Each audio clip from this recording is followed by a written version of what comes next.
In 1853, a network of steamships began aggressively shrinking the globe, making transoceanic travel faster and more accessible than at any point in human history. Look at this map of 19th century global migration.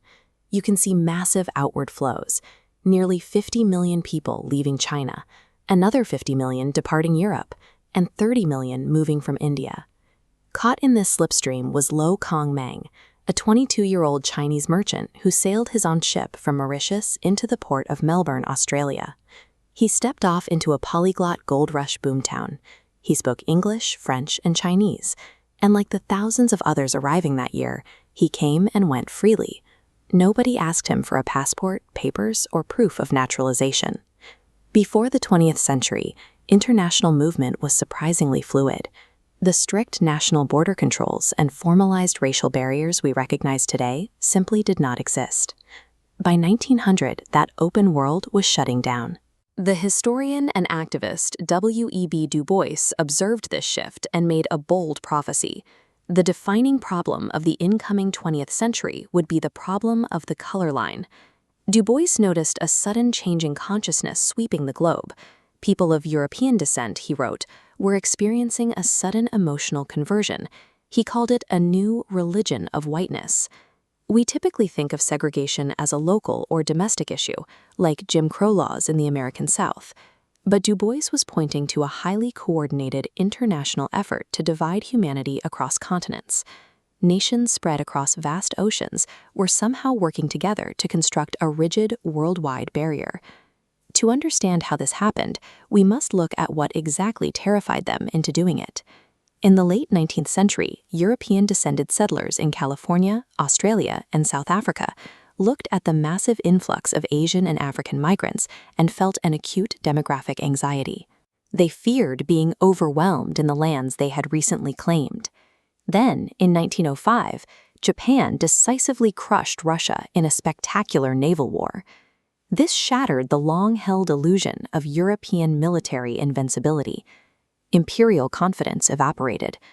Politicians began warning of a post-colonial world where they would be thrust aside by the very people they had looked down upon.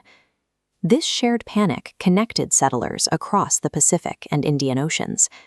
They began to identify less with their specific national allegiances and more with a newly elevated geopolitical identity, the white man. The concept of a unified global whiteness emerged directly from the fear of losing world dominion. It was a defensive political invention designed to maintain control over 4 continents. To enforce this control, these governments built what they explicitly called white men's countries. They did this by merging 2 distinct ideologies. They combined the British imperial concept of separating ruling from ruled races with the American Republican concept of separating the fit from the unfit. This merger functioned like an international policy exchange program, with nations directly sharing methods of exclusion.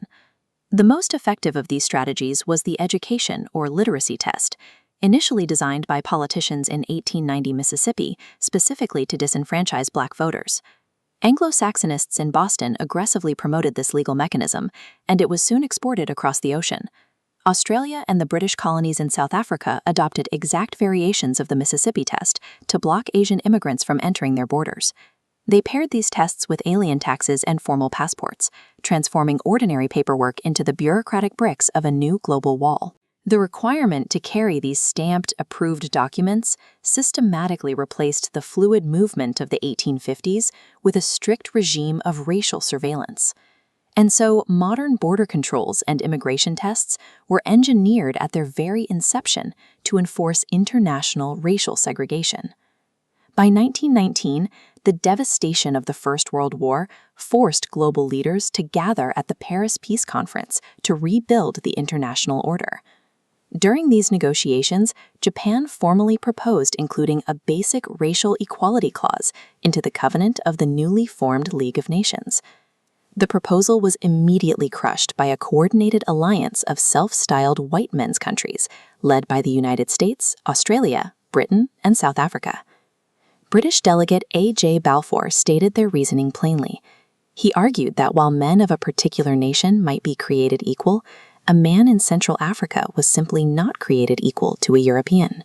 The defeat of Japan's proposal officially etched the global color line into the 20th century international law. But drawing that line triggered an equal and opposite reaction. The deliberate barriers erected by these settler nations accelerated the modern Pan-African and Pan-Asian movements, led by figures like W.E.B. Du Bois and a young lawyer in South Africa named M.K. Gandhi. Colonized and excluded peoples realized that securing national independence was not enough. They had to fight for fundamental recognition of their own humanity against a system that designated them as not white. These early international campaigns laid the groundwork for the future. Following the devastation of the Second World War, this specific resistance culminated in the United Nations drafting the Universal Declaration of Human Rights. Yet the tension from that original divide remains. We still debate the necessity of strict passports, border fences, and immigration caps. To understand the rigidly bordered world we live in today, we have to recognize its origins. It was built by a deliberate historical project to enforce global segregation.